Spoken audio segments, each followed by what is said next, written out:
There exists a paradox in war that few understand and fewer still can live with. A single bullet, traveling at 2,800 feet per second, can alter the course of history in ways that entire battalions cannot. But that same bullet, the moment it leaves the rifle, also begins a different journey, one through the soul of the man who sent it. This is not a story about marksmanship or tactics or the cold mathematics of ballistics. This is a story about the weight carried by those who fight a war that demands they look into the eyes of their enemy before they kill him. This is a story about America's snipers, the men who saved thousands by taking one shot at a time, and who paid for every trigger pull with a piece of themselves they will never get back.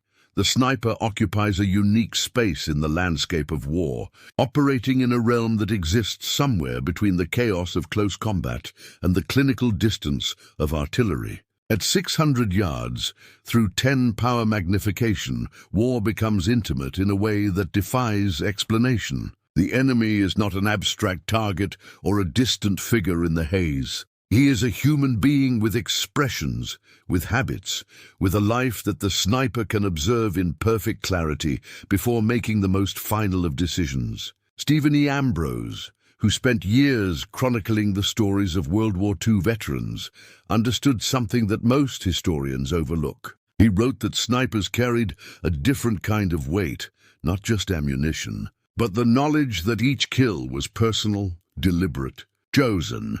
While the rifleman fires into smoke and confusion, acting on instinct and adrenaline, the sniper has time to see, time to think, time to know exactly what he is about to do. And that time, that clarity changes everything. Tim O'Brien understood this burden better than most. In his haunting reflections on Vietnam, he wrote about the things soldiers carried, not just weapons and equipment, but emotional cargo that could weigh more than any rucksack. For snipers, the burden was unique and crushing. They carried rifles and scopes, yes, but they also carried the eyes of every man who appeared in their crosshairs. They carried faces that would never fade, decisions that could never be unmade, and the knowledge that every life they took was chosen with full consciousness and deliberate intent. There was no fog of war to hide behind, no chaos to blur the memory. Just a man, a rifle, a decision, and then silence. The kind of silence that echoes through the rest of your life.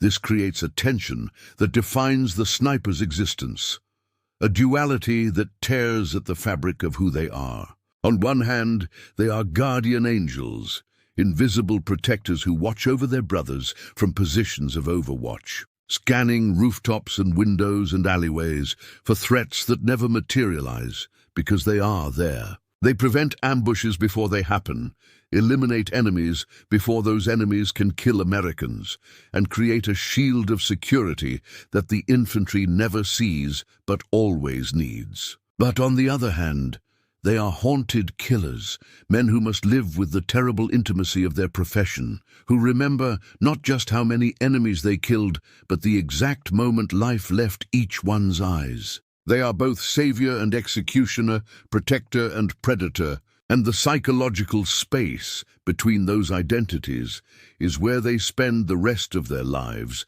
trying to find peace.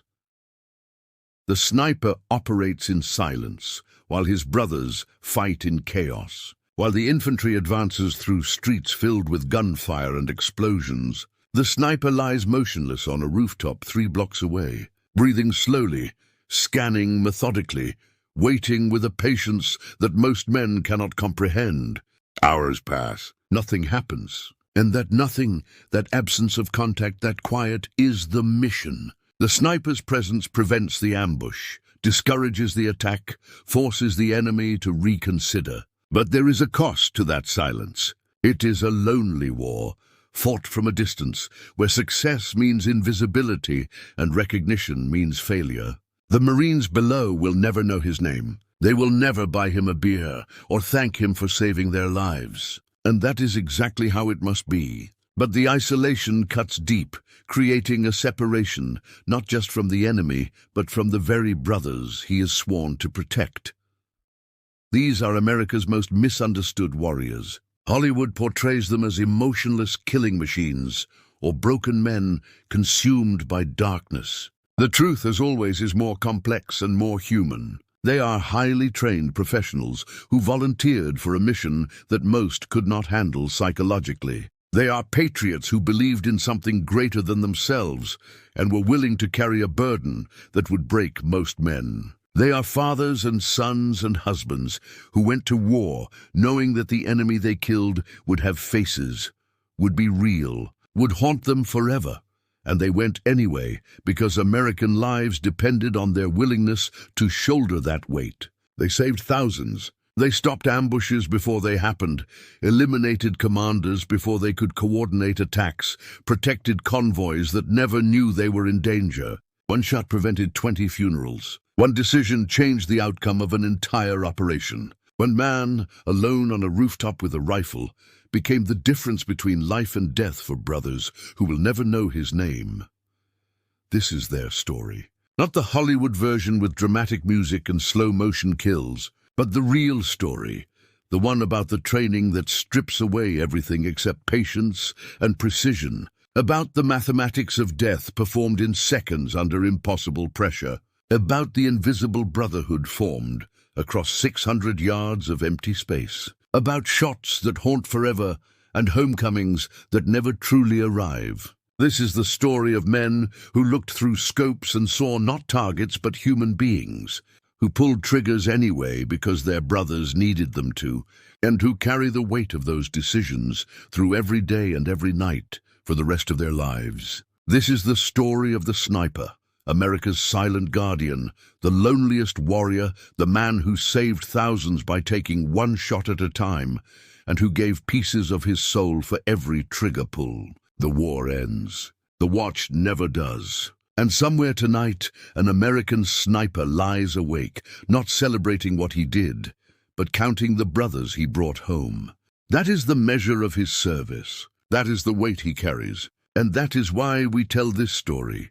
Not to glorify war, but to honor the men who fought it in silence and who continue to fight it every day in the quiet spaces of memory and loss. Training the mind before the trigger.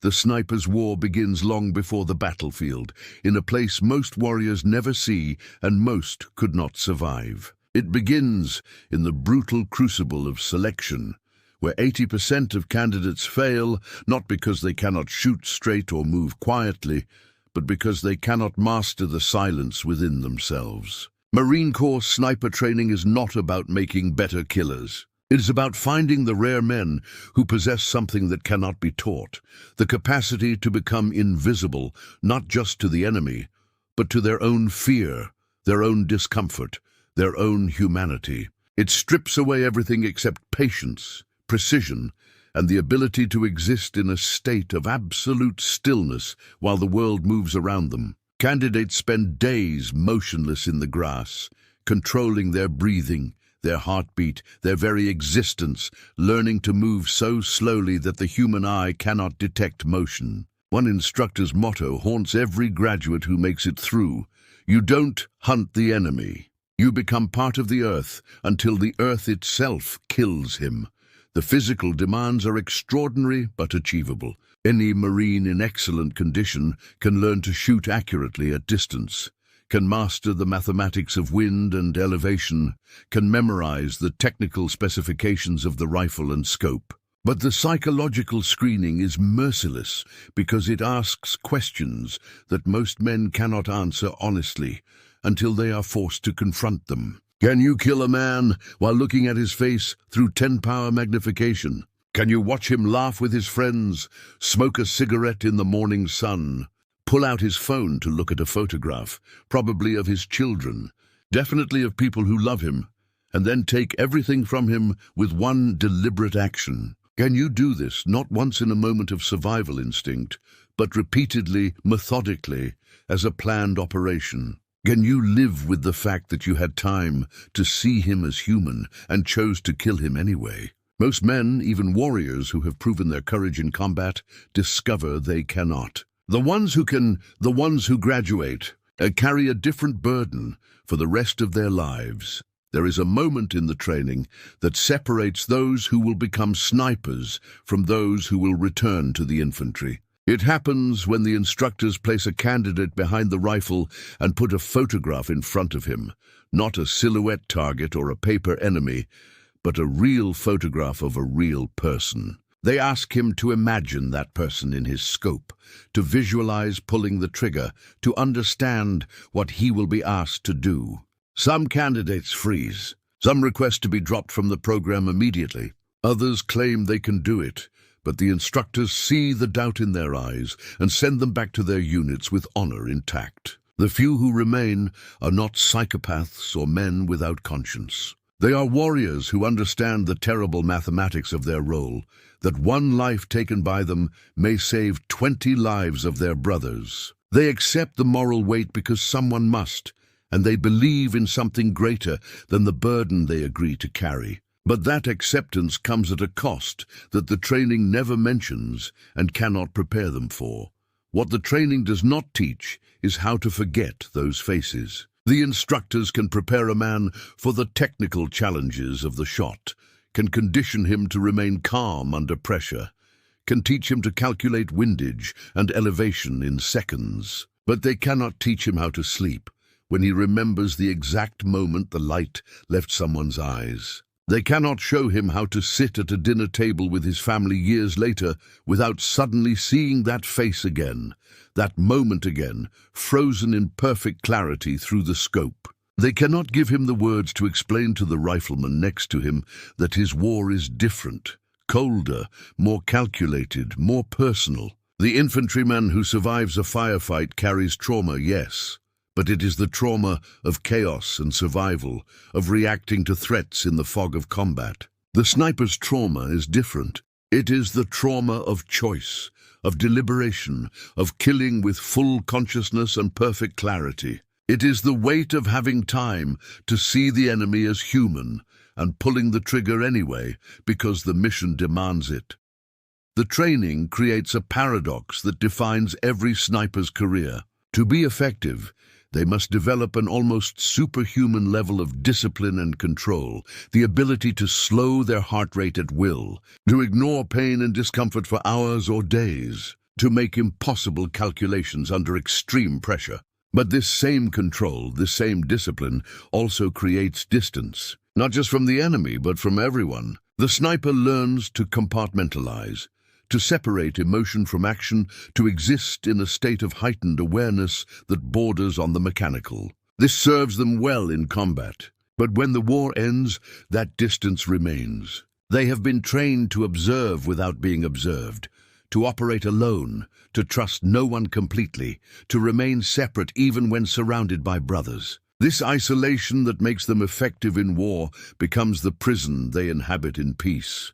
The graduation ceremony is brief and without fanfare. There are no crowds, no speeches about heroism or glory. The new snipers receive their certificates and their assignments with quiet acknowledgement.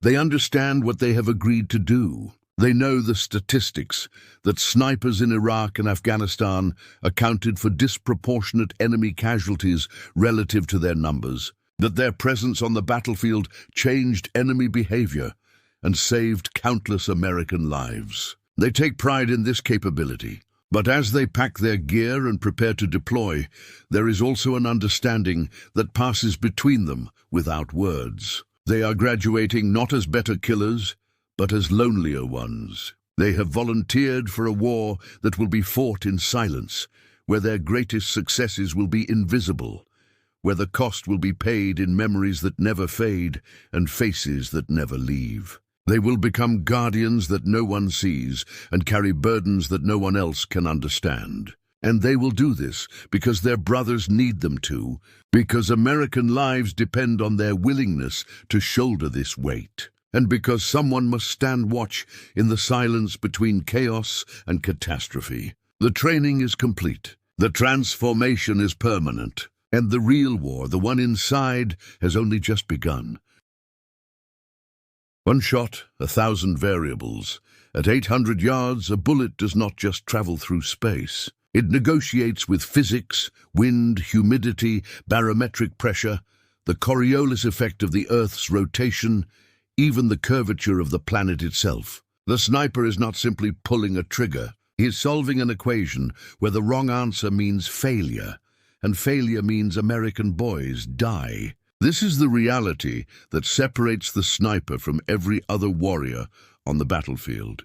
While others fight with instinct and reaction, he fights with mathematics and patience. While others operate in chaos, he operates in clarity. And while others can blame fate or circumstance for their misses, he has no such luxury. Every shot is deliberate. Every calculation is his responsibility.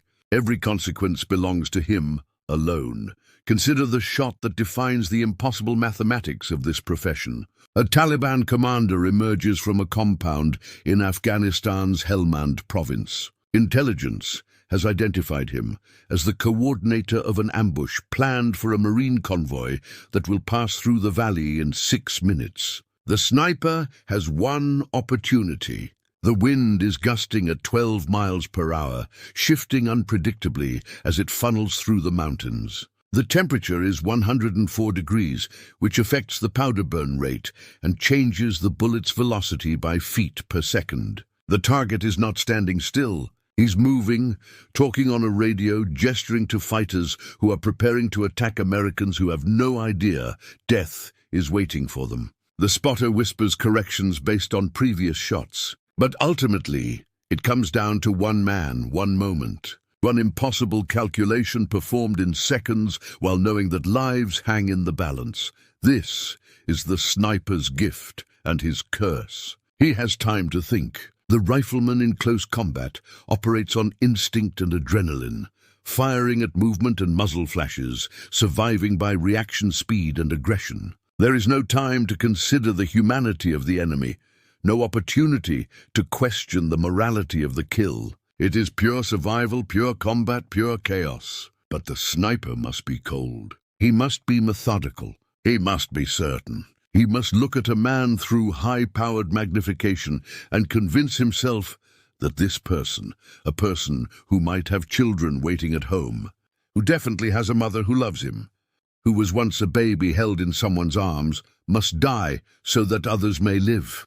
The mathematics supports this decision. One enemy commander eliminated prevents the ambush. One shot fired prevents 20 American funerals, prevents 20 families from receiving folded flags, prevents 20 mothers from collapsing at their doorsteps when they see the casualty notification officers approaching. The equation is brutal but undeniable. Yet mathematics, for all its precision, cannot account for memory. The equation solves the tactical problem perfectly. One trigger pull equals X number of American lives saved. The ballistics work out. The mission succeeds. The convoy passes through the valley safely. The Marines, never knowing how close they came to dying, never knowing that somewhere on a ridgeline, a man they will never meet, just saved their lives with a single bullet. But the equation creates another problem, one that cannot be solved with numbers or logic. That Taliban commander had a face. He had expressions. The sniper watched him for 40 minutes before taking the shot. Watched him pray, facing Mecca. Watched him laugh at something one of his men said. Watched him check his phone and smile at whatever he saw there. And now that man is gone, erased from existence by a decision made through a scope, and the sniper will carry that image forever. The mathematics justified it. The mission required it. American lives depended on it. But none of that changes what happened in that moment when the trigger broke and the bullet flew and a human being stopped being human. Every sniper carries a number. How many shots fired? How many hits confirmed? How many enemy combatants eliminated? These numbers matter. They are recorded in after-action reports, tracked by commanders, used to measure effectiveness and justify the resource expenditure of maintaining sniper teams. Some snipers have numbers that enter legend. Carlos Hathcock with 93 confirmed kills in Vietnam, Chris Kyle with 160 in Iraq. These numbers represent lives saved, American casualties prevented, missions accomplished. But what they never share, what never appears in any report or record, is the other count. How many faces? How many moments frozen in perfect clarity through the scope? How many times they have relived that instant when a human being became a target and then became a corpse. How many calculations they wish they could reverse, not because they made the wrong tactical decision, but because the weight of making the right one has become unbearable. The training teaches the mathematics. It drills the formulas until they become instinct. Multiply the wind speed by the range, divide by a constant, adjust for temperature and altitude, account for the angle of the shot because bullets behave differently when fired uphill or downhill. The sniper can perform these calculations in seconds, his mind processing variables faster than most people can list them. But there is another calculation that happens simultaneously, one that no training can prepare him for. It is the moral mathematics of killing. The question that runs through his mind, even as his finger moves to the trigger. This man I am about to kill, does he deserve to die? Is the intelligence correct? Am I sure he is who they say he is? What if I am wrong? What if this shot, this one shot, is the mistake that haunts me forever? And even if I am right, even if every calculation is perfect and every decision justified, what does it cost me to be the one who makes this choice? The answer to that question reveals itself slowly, over years and decades. It appears in the moments when the sniper sits in traffic and finds himself automatically scanning rooftops and windows for threats that do not exist. It surfaces when he struggles to maintain eye contact in conversations because looking at faces through magnification has rewired something in his brain. It manifests in the distance he keeps from his own children, not because he does not love them, but because love requires vulnerability, and vulnerability requires letting down the guard he was trained to maintain. The mathematics of the shot can be calculated and verified. The mathematics of the soul cannot. One shot saves a platoon. One decision prevents an ambush. One trigger pull changes the course of a battle. But every shot takes a piece of the man who fired it, and no equation can calculate when the sum of those pieces becomes too much to carry. The bullet travels 800 yards in just over a second. The consequences travel through an entire lifetime. That is the mathematics they never teach. That is the equation that never balances. That is the weight that numbers cannot measure. The infantry does not know his name. They do not see him arrive in the darkness before dawn, moving silently through alleys and stairwells to reach his position. They do not watch him settle into place on that rooftop 3 blocks away, arranging his gear with methodical precision, adjusting his scope, calculating the angles and distances to every doorway and window in their sector. They advance through the streets of Fallujah or Ramadi or Sangin with their rifles ready and their senses heightened, knowing the enemy could be anywhere, knowing that ambushes come without warning in these places where every building is a potential fighting position. But when the ambush comes, when the enemy fighter appears, where intelligence said there would be no one, when that machine gunner emerges from a window to cut them down with automatic fire, he stops existing. One shot. The crack echoes through the street. The enemy falls. The Marines take cover and return fire at ghosts, their adrenaline surging, their training taking over. They will file reports about contact with the enemy. They will recount the firefight in their after-action briefings. But they will never know who saved them. They will never know that somewhere above and behind them, a man they have never met just made a decision in a fraction of a second that allowed them to go home to their families.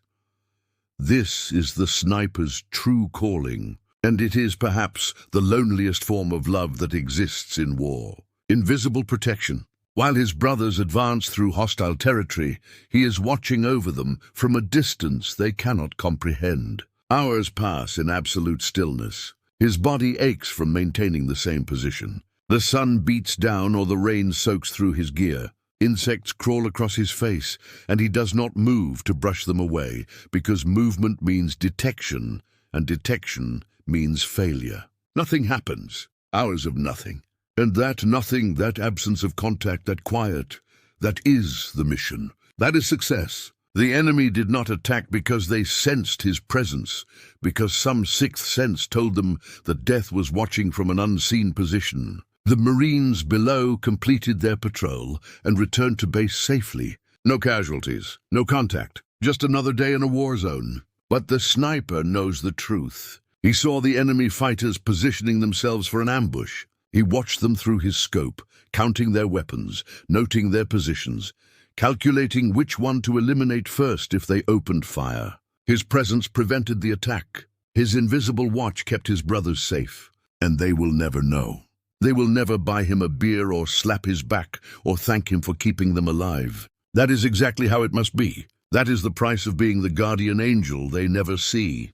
Carlos Hathcock understood this better than most. The legendary Marine sniper in Vietnam, a man whose skill and dedication became the standard by which all others are measured, once spent 3 days crawling 1,500 yards through enemy-controlled jungle to eliminate a North Vietnamese army general. 3 days, 72 hours of moving inches at a time, so slowly that his motion was imperceptible even to observers who might have been looking directly at him. No food, no water. No sleep, enduring insects and heat and the constant terror of discovery. He crawled through enemy positions, past sentries who stood mere feet away, past patrols that walked within arm's reach of his hidden form. And when he finally reached his position, when he finally had the shot, he took it with the same cold precision he had maintained for those 3 days of hell. The general died. The operation that General was planning never happened. American lives were saved in ways that could never be quantified, because the battle that would have killed them never occurred. The Marines who survived, who lived and went home and grew old and held their grandchildren, never knew his name. That is exactly how he wanted it. Hathcock did not seek glory or recognition. He sought to bring his brothers home, and he did it from a distance, in silence, alone. The bond between the sniper and the infantry is real but strange, powerful but unspoken. The sniper loves his brothers with an intensity that matches any soldier in any war, but he operates alone. He saves lives from a distance that makes intimacy impossible. He watches them through his scope, these young Marines and soldiers who are barely more than boys, and his job is to ensure they never have to die. He sees things they cannot see. He has perspective they do not have. From his elevated position, he can watch enemy movements developing, can identify threats before they materialize into violence, can eliminate dangers before his brothers even know they are in danger.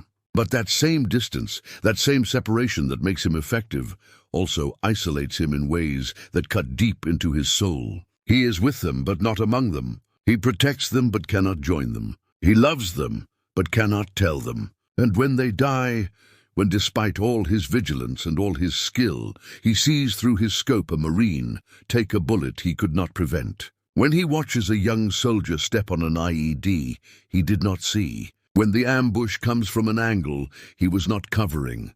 The guilt is crushing and absolute and permanent.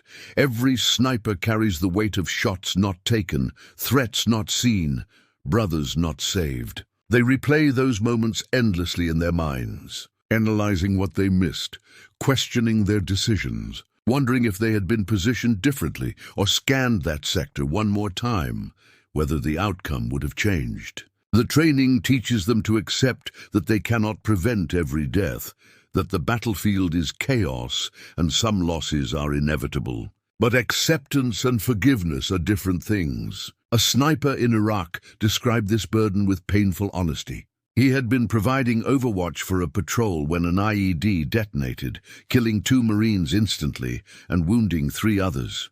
He had scanned that route. He had watched that patrol move through what he assessed as a secure area, and he had missed the triggerman, hiding in rubble 200 yards away, missed him by seconds because he was checking a different sector when the man emerged to initiate the device. The sniper eliminated the triggerman immediately after the blast, killed him with a shot that was technically perfect and tactically sound. But those 2 Marines were still dead, and no amount of training or logic or reassurance from his command could change the fact that he had failed to protect them. He carried their names. He attended their memorials. And years later, long after the deployment ended, he still sees their faces in his dreams and wakes up calculating different angles, different scan patterns, different decisions that might have saved them. This is the paradox of the guardian angel. The infantry trusts the sniper absolutely, even though most of them will never meet him. They know he is out there somewhere, watching, protecting, ready to deliver violence on their behalf with surgical precision. That trust is sacred. It is the foundation of the invisible bond that connects them across distance and silence. But the sniper knows what the infantry does not, that he's not infallible, that his vision has limits, that his reactions have delays, that for all his training and skill, he is still just a man with a rifle trying to stop chaos with precision. He knows that his brothers place their lives in his hands every time they step outside the wire, and he accepts that responsibility with everything he has. But he also knows that someday, somehow, he will fail, not because he lacks skill or dedication, but because war is unpredictable and the enemy adapts, and sometimes the math does not work out, no matter how perfect the calculations. And when that failure comes, when that brother falls despite his best efforts, the sniper will carry that weight alone, because no one else can understand the specific torture of watching someone die through a scope while being unable to prevent it. They call him Overwatch, the guardian angel, the silent sentinel, the eye in the sky. These names carry reverence and respect and an acknowledgement of the vital role he plays. The infantry loves their snipers with a fierce loyalty, because those snipers have saved their lives in ways both seen and unseen, both known and unknown. But the sniper knows the truth behind the mythology. He is not an angel. He's not infallible. He is not some supernatural protector immune to fear or doubt. He is just a man with a rifle, trying to bring everyone home, knowing he cannot, hoping today he will. He is a warrior who volunteered for the loneliest job in the military, because his brothers needed someone to watch over them from the shadows. He's a guardian who stands watch while others sleep, who scans for threats while others advance, who carries the burden of protection so that others can focus on their missions. And when the deployment ends, when the unit returns home, and the Marines and soldiers celebrate their survival, the sniper stands apart, not because he does not share their joy, but because he is still counting, still calculating, still seeing the faces of those he saved and those he could not, still watching over his brothers even though the war has ended, because the watch never does. That is the bond. That is the burden. That is the price of being the guardian angel they never see. And somewhere tonight, on some rooftop in some war zone, another American sniper settles into position and begins his watch, knowing that invisibility is his weapon, silence is his shield, and the lives of his brothers depend on his willingness to remain alone in the darkness, scanning for threats that may never come, protecting warriors who will never know his name. That is the calling. That is the sacrifice. And that is the truest form of brotherhood that war has ever known. Through the scope, war becomes intimate in a way that no other soldier experiences. At 400 yards, the magnification is powerful enough that you see everything, not just the outline of a human form or the vague shape of an enemy combatant, but the details that make a person real. The way a man moves when he thinks no one is watching, his habits, his mannerisms, the gesture he makes when he's tired or frustrated or afraid. You watch him long enough to take the shot, and in that time, sometimes minutes, sometimes hours, he transforms from a target into a human being. This is the terrible gift and curse of the sniper's perspective. While other warriors fight enemies who remain abstract in the chaos of combat, the sniper must look into the face of the man he is about to kill and see him not as an enemy, but as a person. And then he must kill him anyway. A Marine sniper deployed to Ramadi during the height of the insurgency described a moment that would define the rest of his life. He had been in position on a rooftop for 3 hours, scanning a neighborhood known for IED emplacements, when he spotted an insurgent moving between buildings with equipment consistent with bomb-making materials. The rules of engagement were clear. The intelligence was solid.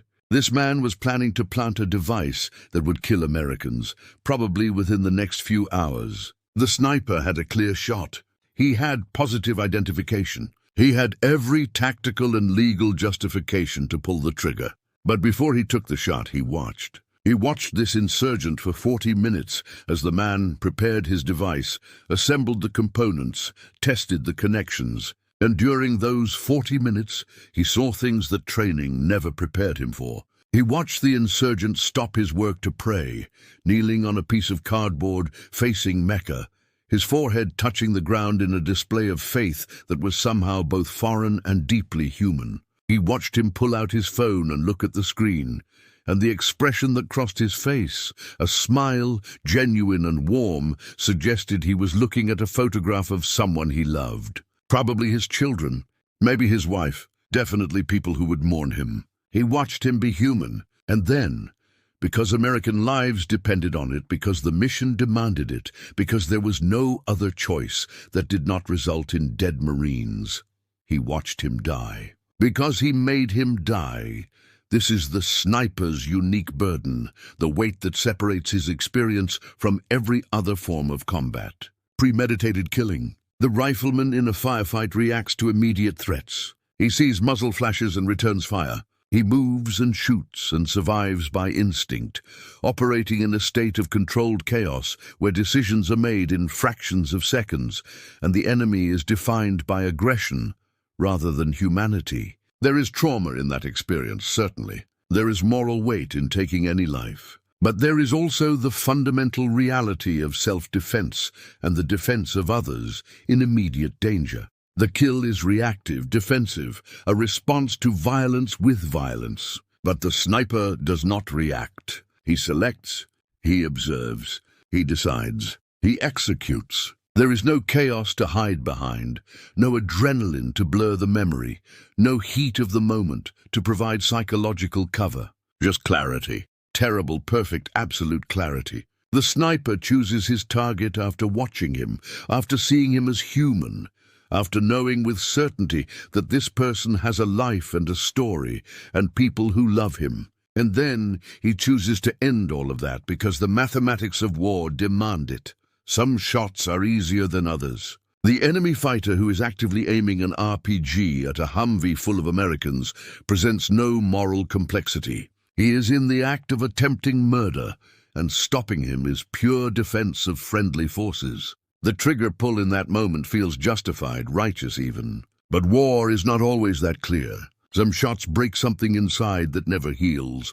The 16-year-old kid with an AK-47 who looks terrified but is pointing that rifle at your brothers. The man who might be a combatant or might be a civilian in the wrong place at the wrong time, and you have seconds to decide which he is before he gets close enough to detonate a vest or throw a grenade. The wounded enemy fighter who is no longer a threat but is still alive and might survive if left alone. And the tactical handbook says to eliminate all threats, but your conscience asks whether killing a helpless man makes you something you never wanted to become. The rules of engagement provide clear guidelines. The law of armed conflict draws precise lines. But the moral weight is not contained in any manual or mitigated by any regulation. Snipers rarely talk about these moments, even with each other. They deflect with dark humor. The kind of jokes that sound callous to civilians but serve as pressure valves for men carrying impossible weights. They focus on the technical aspects of their work, the ballistics, the equipment, the physical challenges of the shot, because discussing the mechanics is safer than discussing the morality. They hide behind the mission, behind the justification that their actions saved American lives, because that justification is real and valid and undeniable. But in the quiet moments, when the deflection fails and the humor falls flat, and the mission justification rings hollow against the weight of memory, the faces return. Not as enemies, not as threats, just as humans who existed and then did not because of a decision one man made through a scope. At 3 in the morning, when sleep will not come, the sniper lies in darkness and sees them. The insurgent in Ramadi who smiled at his phone. The Taliban fighter in Afghanistan who waved to a child before taking position with his weapon. The enemy sniper in Iraq who was good at his job, who had probably saved his own brothers' lives the same way, who was just a reflection in a different uniform, doing the same impossible mathematics from a different rooftop.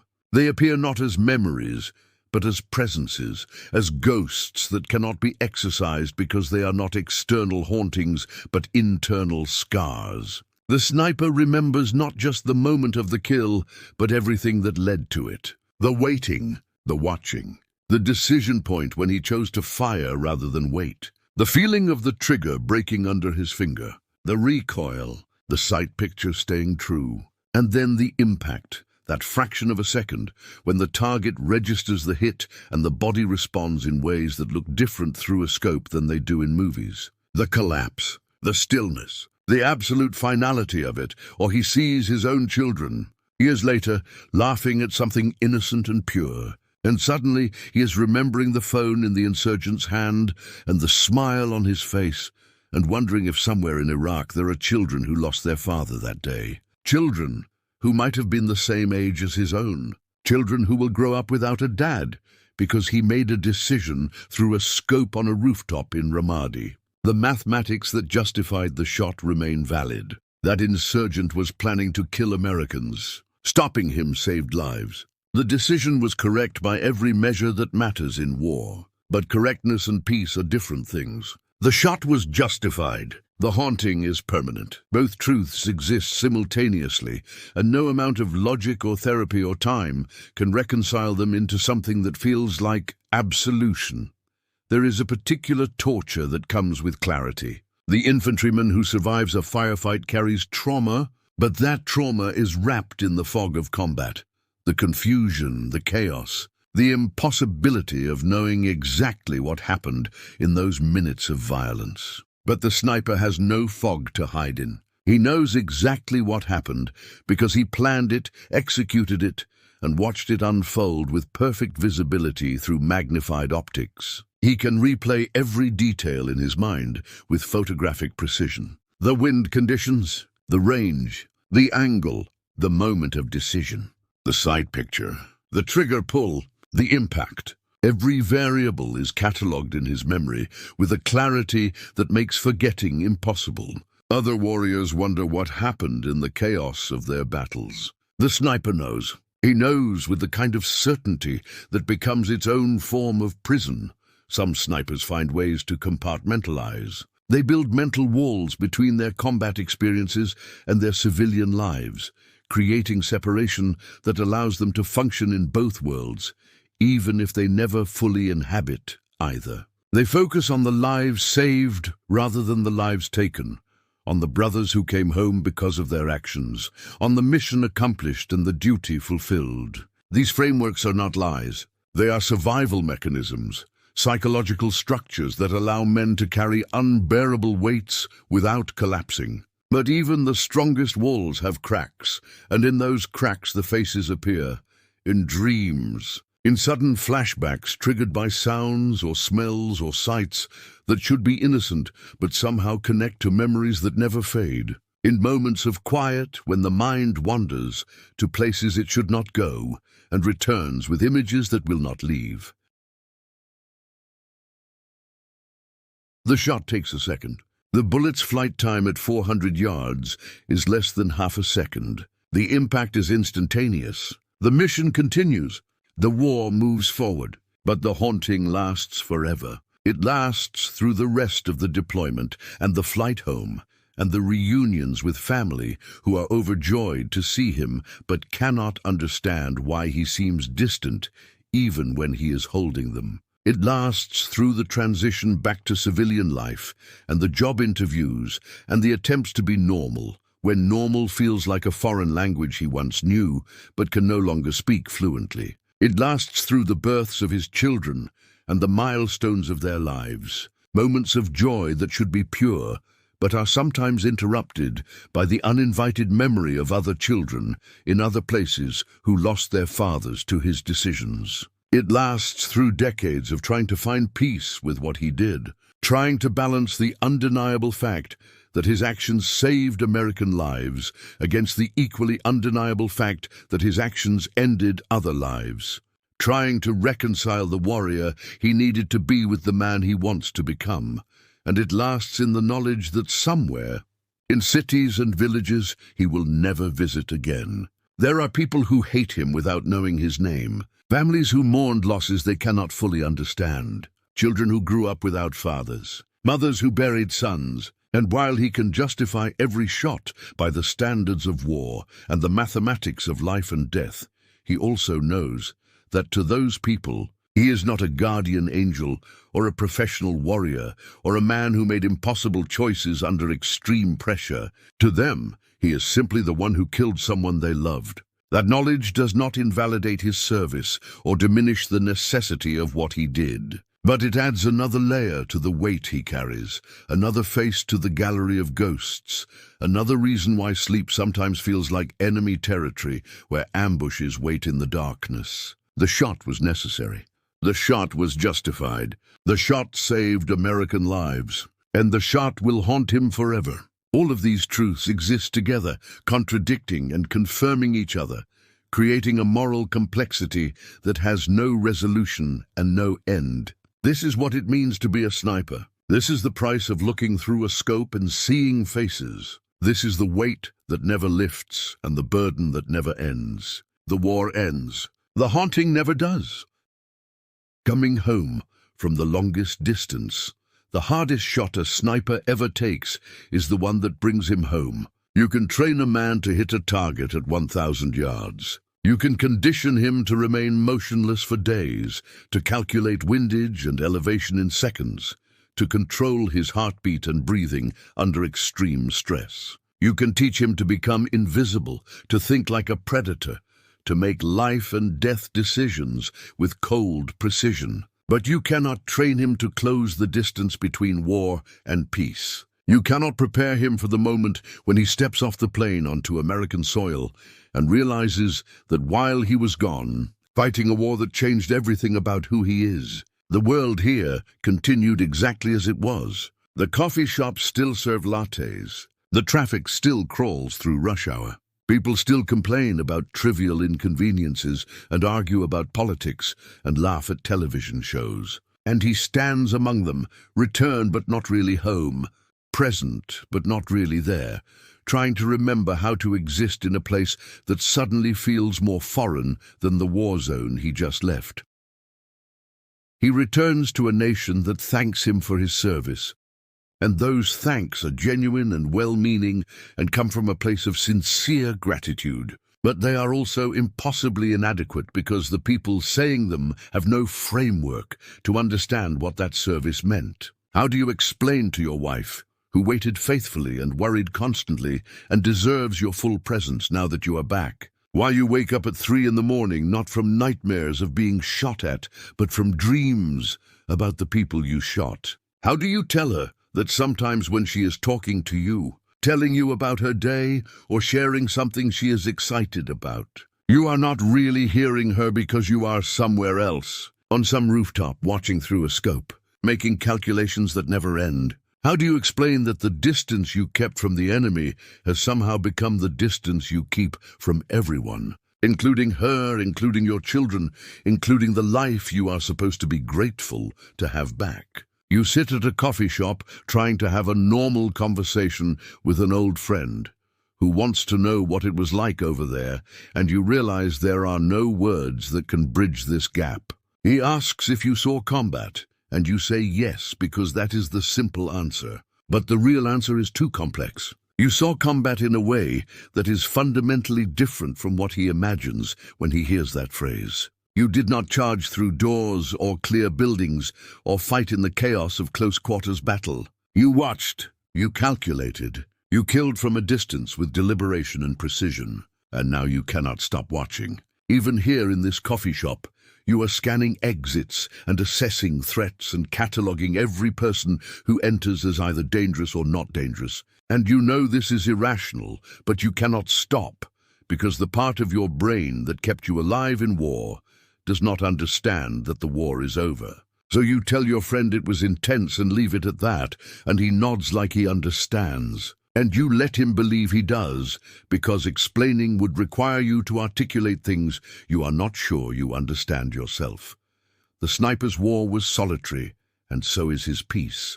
Other veterans bond over shared experiences. They gather at reunions and tell stories about firefights and close calls, and the insane things that happened in the chaos they survived together. There is healing in that shared narrative, in the ability to look another man in the eye and know he was there, he saw it, he understands, without needing explanation. But the sniper's memories are private. He was alone on that rooftop, alone with his decisions, alone with his count. The spotter was there, yes, providing ranges and corrections and companionship in the isolation. But the decision to fire was his alone. The face in the scope was his alone to see. The weight of that choice is his alone to carry. He saved lives his brothers never knew were in danger. He prevented ambushes that never happened because he was watching from positions no one else knew he occupied. He eliminated threats before they materialized into violence. And now he carries guilt for shots he took and shots he missed. And no one can share either burden, because no one else was there in that exact moment, seeing what he saw, knowing what he knew, making the calculations that keep replaying in his mind years after the war ended.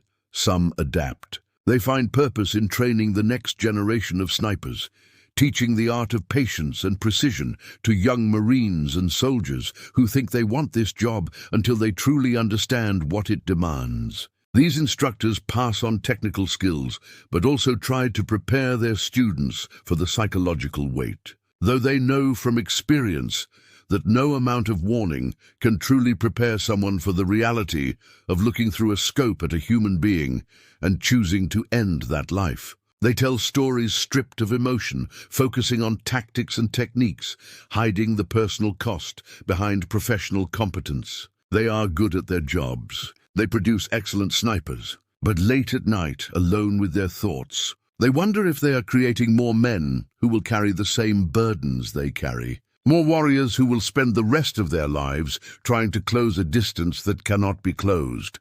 Others struggle. They return to civilian life and try to build careers and relationships and normalcy, but the foundation is unstable because they are unstable in ways they cannot articulate. The Department of Veterans Affairs has categories for PTSD, for traumatic brain injury, for physical wounds that can be documented and treated. But there is no checkbox for moral injury from 600 yards. There is no diagnosis that captures what it means to have killed with perfect clarity and to carry those faces forever. The therapists mean well. They use evidence-based treatments and validated protocols. They talk about cognitive restructuring and exposure therapy and mindfulness techniques, and sometimes these things help. Sometimes they provide tools for managing the symptoms, for reducing the intensity of the flashbacks, for learning to live with the weight instead of being crushed by it. But they cannot make the faces go away.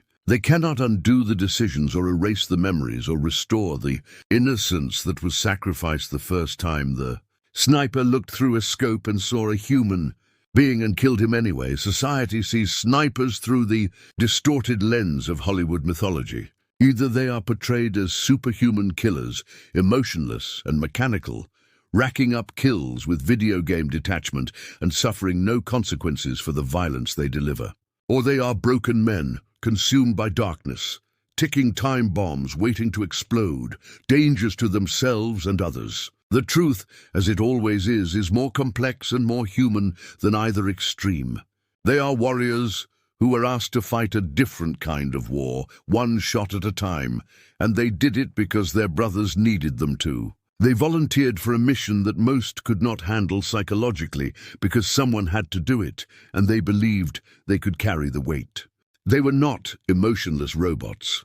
They felt everything. They still feel everything. But they develop the discipline to act despite those feelings, to make impossible choices under extreme pressure, to live with consequences that would break most people.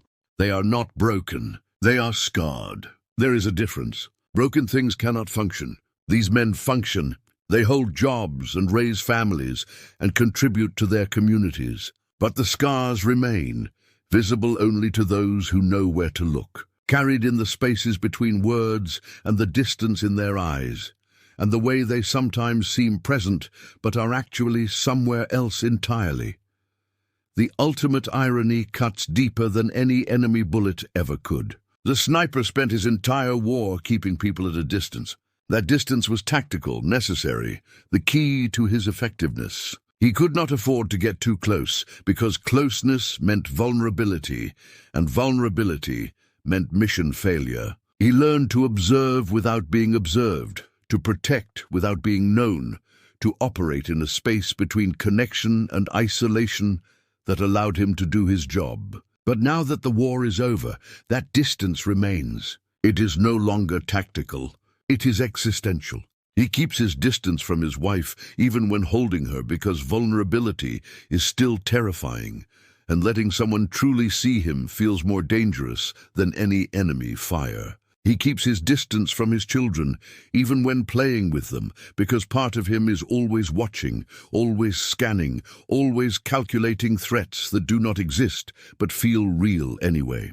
He keeps his distance from civilian society because he fundamentally does not belong here anymore. Because the gap between his experiences and their concerns feels unbridgeable. Because explaining himself would require exposing wounds that have not healed and may never heal. The scope is gone. He turned in his rifle when he separated from the service. He no longer spends hours scanning sectors or calculating ranges or making decisions about life and death. But he still sees the world through glass, separated, observing, never quite present. He watches his daughter's soccer game, and he is genuinely proud and happy. But he is also scanning the crowd and noting the exits and assessing whether that man in the dark jacket is behaving normally or presents a threat. He sits in church on Sunday, listening to sermons about forgiveness and grace and redemption, and he wants to believe these things apply to him. But part of him knows that what he did cannot be forgiven because it was not a sin. It was a duty. He did not commit crimes. He served his country. He saved American lives. But forgiveness is for mistakes and sins, and what he carries is something different. It is the weight of doing exactly what was asked of him, of fulfilling his duty with precision and skill, and discovering that doing the right thing for the right reasons can still leave scars that never heal. He goes to the grocery store to buy milk and bread, and he finds himself in the cereal aisle having a panic attack because the fluorescent lights and the crowded space and the noise trigger something in his brain that sends him back to a marketplace in Fallujah where crowds meant danger, and his job was to watch for threats. He leaves the cart and walks out and sits in his truck in the parking lot for 20 minutes, breathing slowly, trying to convince his body that he is safe, even though his nervous system does not believe it. His wife calls asking where he is, and he tells her he got delayed and will be home soon. And this small lie is easier than explaining that he cannot handle a grocery store, that the simplest civilian tasks sometimes become insurmountable because the warrior part of him that kept him alive in war refuses to accept that the war is over. He attends a 4th of July barbecue with neighbors who are friendly and welcoming, and they ask about his military service with genuine interest and respect. He gives them the sanitized version. Yes, he was a Marine. Yes, he deployed to Iraq and Afghanistan. Yes, it was difficult, but he is glad he served. They thank him for his service, and he says it was an honor. And these words are not lies, but they are incomplete truths that protect both him and them from the full reality. They do not need to know about the faces he sees at 3 a.m. They do not need to hear about the 16-year-old kid with the AK-47 or the insurgent who smiled at his phone or the calculations he still performs in his mind about shots he took decades ago. They are good people living good lives, and burdening them with his truth would accomplish nothing except making everyone uncomfortable. Zoe smiles and accepts their thanks and drinks his beer and watches the fireworks. And when the explosions make him flinch, he pretends it is because they are loud, not because they sound like incoming fire. Not because his body remembers things his mind tries to forget. Still watching, still protecting, still alone. These three truths define the sniper's existence long after the war ends. He cannot stop watching because watching kept him alive and kept his brothers alive, and that habit is now hardwired into his nervous system. He scans rooms when he enters them. He sits with his back to walls facing doors. He notes vehicles that follow the same route he is driving. He assesses strangers as threats until they prove otherwise. This hypervigilance is exhausting, and he knows it is irrational, but he cannot stop because the part of him that was forged in combat refuses to believe that safety is real.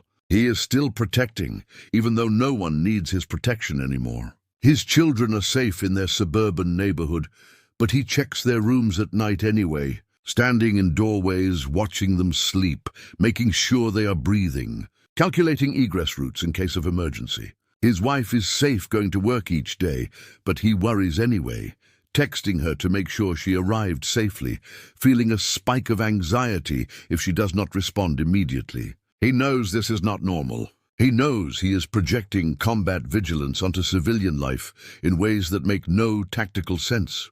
But knowing and changing are different things, and the guardian angel cannot retire even when there are no threats to guard against, and still alone. This loneliness is not about physical isolation. He is surrounded by people who love him. But he is alone in the specific way that combat veterans are alone, carrying experiences that cannot be shared with those who were not there. He is alone with his memories and his faces and his calculations. He is alone with the knowledge of what he is capable of, what he has done, what he carries. Other veterans understand parts of this. The infantry brothers he protected understand the brotherhood of combat, even if they do not understand his specific burden. But the complete truth of what it means to be a sniper, to kill with deliberation and clarity, to watch humanity through magnification before erasing it, that truth is his alone. And in the deepest nights, when sleep will not come, and the faces return and the weight feels unbearable, he is alone with the question that has no good answer. Was it worth it? Did saving American lives justify taking others? The answer should be simple. Of course it did. That is the entire moral framework of war, the justification for military action, the reason nations send young men to kill and die. But simple answers feel hollow at 3 a.m. when you are remembering the exact expression on a man's face the instant before you killed him. The war ends. The battles are over. The deployments are complete. The service is concluded. He receives his discharge papers and his certificates and his medals, and they are tangible proof of his contribution, physical validation of his sacrifice. But the watch never ends. He's still on that rooftop in his mind, still scanning sectors, still protecting brothers who are no longer in danger, still seeing threats that do not exist. He is still calculating distances and wind speeds and angles of fire, even though there is no rifle in his hands and no mission to complete. He is still watching faces in crowds and wondering which ones hide danger, which ones are innocent, which ones would appear human through a scope before becoming necessary targets. The warrior retires, but the war does not. It lives in his nervous system and his memories and his dreams. It shapes how he sees the world and how he exists within it. It defines him in ways that no one who has not experienced it can fully understand. And so he adapts. He learns to function in this world that does not understand him. He builds a life that looks normal from the outside, even if it feels foreign on the inside. He finds moments of peace in unexpected places, in the woods where silence is natural rather than tactical, in the presence of other veterans who understand without needing explanation, in the small victories of getting through a day without flashbacks or panic attacks. He learns that healing is not about forgetting or erasing or returning to who he was before, because that person no longer exists. Healing is about integration, about finding ways to carry the weight without being crushed by it, about accepting that he will always be the man who watched through a scope and made impossible choices and saved lives and took lives and carries both truths forever. The distance between war and peace cannot be closed, but it can be lived with. The faces will never leave, but they can be honored rather than feared. The watch will never end, but it can be transformed from burden into purpose, from isolation into vigilant love for those who are now safe because of what he did and what he carries. This is the return to a world that cannot understand. This is coming home from the longest distance. This is the price and the paradox and the permanent truth of being a sniper. The war ends. The watch never does. And in that eternal vigilance, in that refusal to stop protecting even when protection is no longer needed, lies both the tragedy and the nobility of the warrior who cannot lay down his burden, because the burden has become who he is. The weight that defines a generation. We return now to the paradox that opened this story, but we return with understanding that only comes from walking through the full arc of the sniper's journey. A single bullet can change the course of history, yes, but that same bullet also changes the soul of the man who fires it in ways that history will never record. The sniper's greatest victories are not the ones celebrated in after-action reports or commemorated with medals. They are the battles that never happened, the ambushes that were prevented before they could be sprung, the IEDs that were never planted because the bomber was eliminated before he could complete his mission, the enemy commanders who never gave the orders that would have killed American Marines because they were stopped with surgical precision from positions they never saw. These victories exist as absences, as negative spaces in the historical record where violence should have occurred but did not. The lives saved will never know they were in danger. The families who remained whole will never know how close they came to receiving folded flags and condolence letters. The young Marines who grew old and held their grandchildren will never know that their ability to do so depended on a decision made by a man they never met, a warrior who watched over them from the shadows and paid for their safety with pieces of his own soul. Stephen E. Ambrose spent decades chronicling the stories of America's warriors, and in his countless interviews with veterans from World War II through Vietnam, he discovered a pattern that transcended eras and conflicts. He wrote that the soldier's story is America's story, recognizing that the men who fight our wars carry within them the full complexity of who we are as a nation, our ideals and our contradictions, our courage and our costs, our capacity for both nobility and violence. But within that larger story, Ambrose understood that the sniper's narrative occupied a unique and particularly lonely space. He recognized that snipers carried a different kind of weight, not just ammunition, but the knowledge that each kill was personal, deliberate, chosen. While other soldiers could find some psychological distance in the chaos of combat, some ability to separate themselves from the individual deaths they caused by attributing them to the larger machinery of war, the sniper had no such luxury. Each decision was his own. Each face was his to remember. Each consequence was his to carry. And in recognizing this, Ambrose understood something profound, that the sniper's story is the loneliest chapter of America's story. The narrative of men who volunteered to bear a burden that would isolate them, even from their brothers in arms, who chose to stand watch in the most solitary way imaginable because someone had to, and they believed they could carry the weight. The moral complexity of the sniper's role defies simple categorization or easy judgment. These warriors carried the burden of choice in a war where most soldiers had no time to choose, where survival depended on reaction speed and instinct rather than deliberation and calculation. But the sniper had time to observe, time to calculate, time to see the humanity of his target. and time to choose anyway, to pull that trigger with full knowledge of what he was doing and why. They lived with decisions made in seconds that echo through decades. Choices that were tactically sound and morally justified by every standard of warfare, but that still extracted a psychological toll that no training could prepare them for, and no amount of therapy can fully heal. This complexity is not a flaw in their character or a weakness in their resolve. It is evidence of their humanity, proof that even in the most violent and dehumanizing circumstances, they remained fundamentally human. They felt the weight of what they did. They carried the faces of those they killed. They understood, in ways that philosophers and ethicists debate in the abstract, the terrible reality of taking human life deliberately and with full consciousness. Karl Marlantes understood this moral weight from personal experience. A Marine infantry officer in Vietnam, who earned the Navy Cross for valor and later spent decades processing his combat experiences through writing and reflection, Marlantes wrote with brutal honesty about the psychological cost of killing. He observed that killing is the worst thing one human can do to another, and soldiers live with that.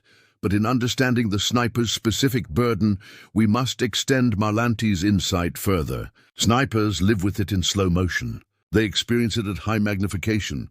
They carry it with perfect clarity. While other warriors kill in the compressed time and confused space of close combat, operating on adrenaline and survival instinct, the sniper kills with deliberation after observation, making choices that cannot be attributed to the heat of the moment or the fog of war. They watch their targets long enough to see them as human beings, to observe their habits and mannerisms, to witness their prayers and their moments of vulnerability, to understand that these are not monsters or abstractions, but people with families and stories and futures that will now never happen. And then they choose to fire anyway, because the mathematics of war demand it, because American lives depend on it. Because someone must make these choices, and they volunteered to be that someone. The moral clarity that justifies these actions in the moment, the protection of American lives, the prevention of enemy attacks, the fulfillment of duty and mission remains valid, even as it coexists with the moral complexity that haunts the years that follow. The sniper was right to take the shot. His brothers needed him to. The enemy he killed would have killed Americans if left alive. The decision was correct by every standard that matters in war. But correctness and peace are not the same thing. Justification does not equal absolution. Understanding the necessity of violence does not erase the human cost of delivering it. The sniper carries both truths simultaneously, that his actions were necessary and that they changed him in ways that can never be undone, that he saved lives and that he took lives, that he fulfilled his duty with honor and that his soul bears scars that will never fully heal. This is not contradiction. This is complexity. This is the reality of war, distilled into its most concentrated and personal form. This is what it means to be the warrior who kills not in chaos, but in clarity, who watches through a scope and sees faces and pulls the trigger anyway because love for his brothers demands it.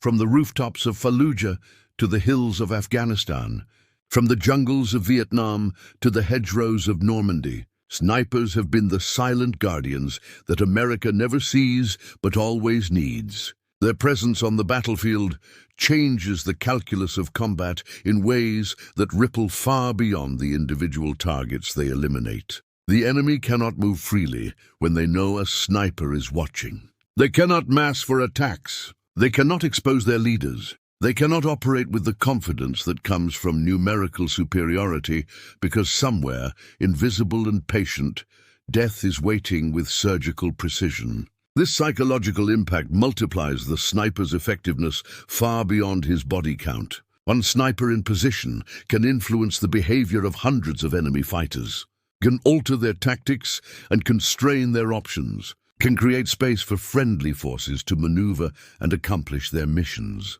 But this effectiveness comes at a price paid entirely by the sniper himself. While other warriors share the burden of combat with their units, bonding over shared experiences of chaos and survival, The sniper's burden is individual and isolating.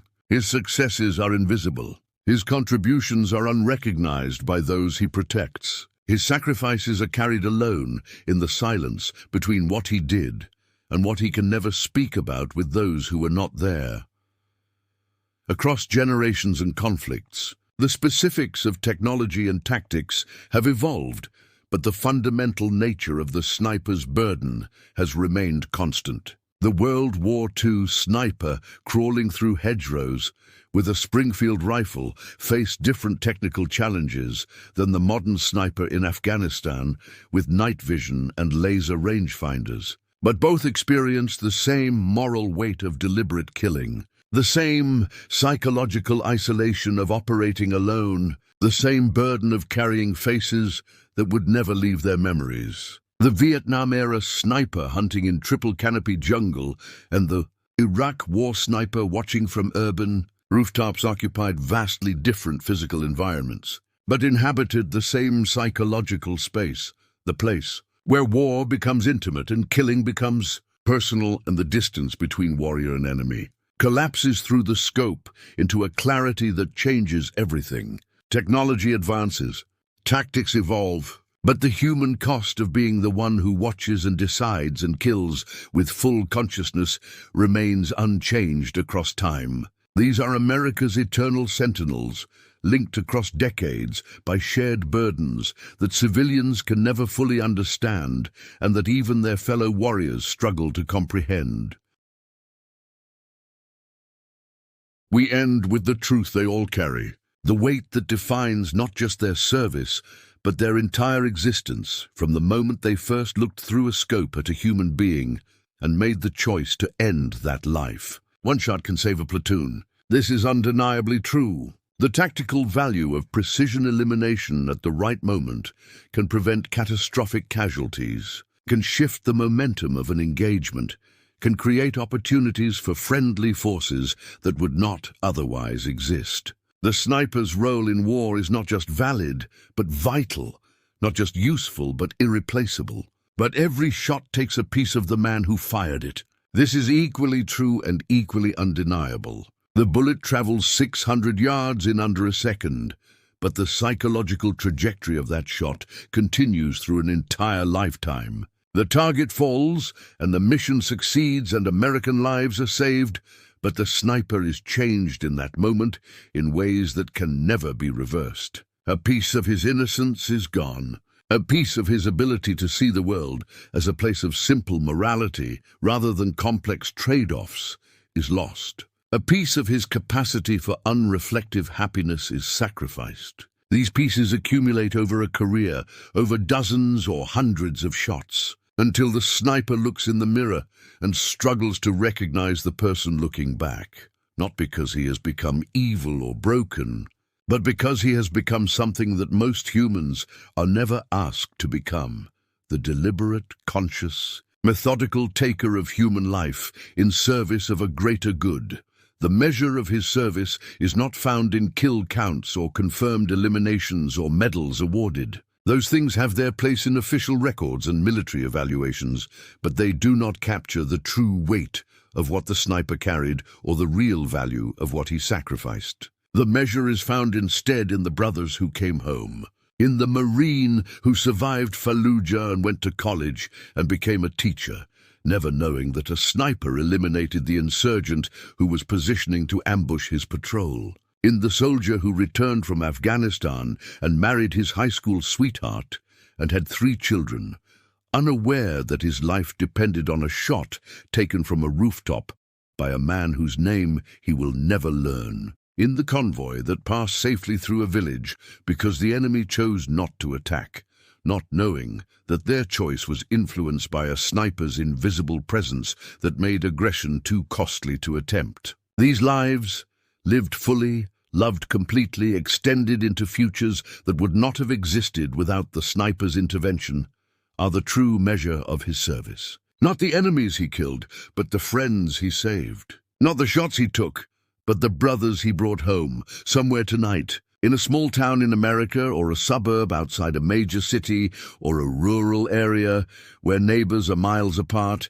An American sniper lies awake. It might be a Vietnam veteran now in his 70s, decades removed from the jungle, but still seeing faces in the darkness. It might be an Iraq war veteran in his 40s, successful in his civilian career, but still calculating distances and scanning for threats that do not exist. It might be an Afghanistan veteran just beginning to process what he experienced and what he carries.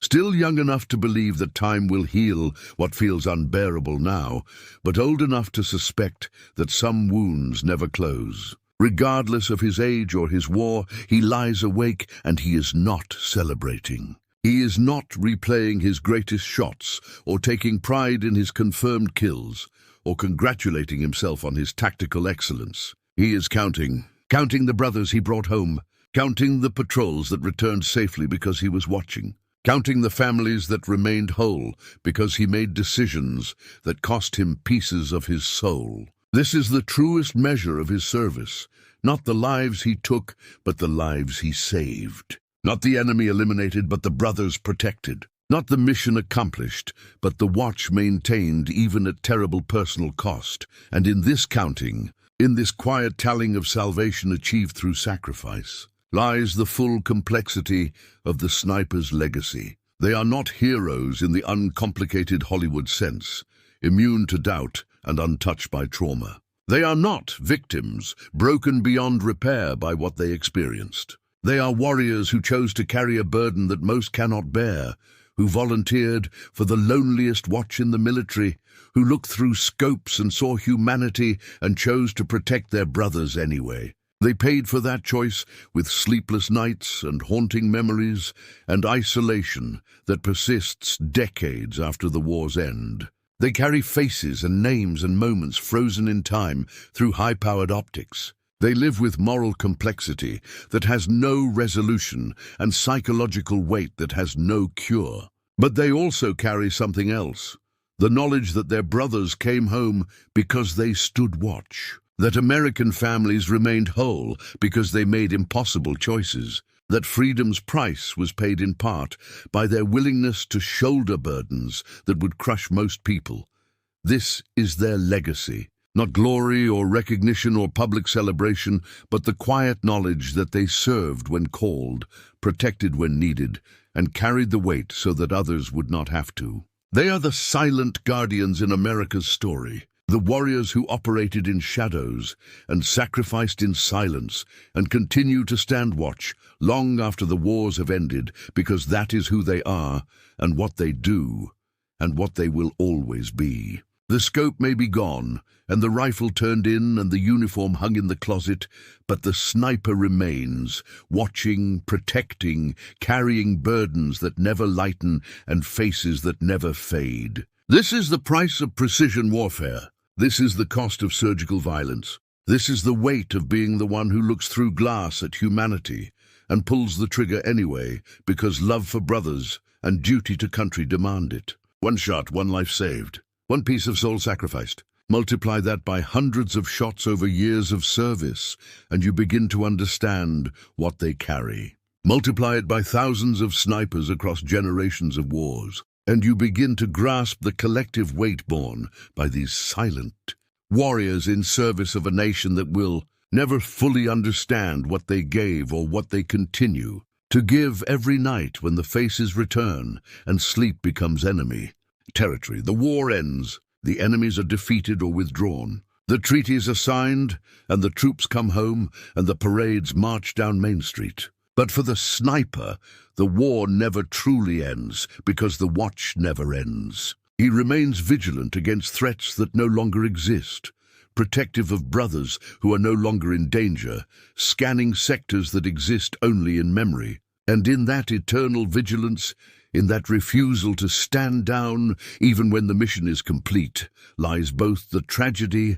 and the nobility of America's most misunderstood warriors. They cannot stop being what war made them, but what war made them was guardians, imperfect, scarred, haunted, but unwavering in their commitment to protect those they love, even at terrible cost to themselves. That commitment did not end when they left the service. It lives in them still. And somewhere tonight, another sniper lies awake, not celebrating what he did, but counting the brothers he brought home. That is the measure of his service.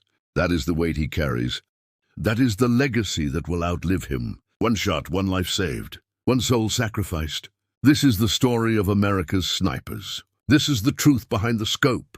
This is the price of freedom, paid by those who watch in silence, so that others may live in peace. We honor them not with empty thanks or thoughtless platitudes, but with understanding, with the recognition that what they did was necessary and what it cost them was real, that they are neither gods nor demons, but humans who carried superhuman burdens, that they deserve not our pity, but our profound respect for their willingness to stand watch in the loneliest places so that we would not have to. The watch never ends. The burden never lifts, and the gratitude we owe them can never be fully expressed. But we can try, we can remember, we can honor, we can ensure that their sacrifices, visible and invisible, celebrated and unknown, are never forgotten and never taken for granted.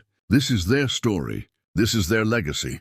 This is what it means to be a sniper, America's silent guardian, the loneliest warrior, the man who gave everything so that his brothers could have everything. One shot at a time, one life at a time, one piece of himself at a time, until the count is complete and the watch is done, and the final accounting reveals the truth that they knew all along, that the greatest measure of a warrior is not the enemies he killed, but the brothers he saved. That is the sniper's legacy. That is the weight they carry.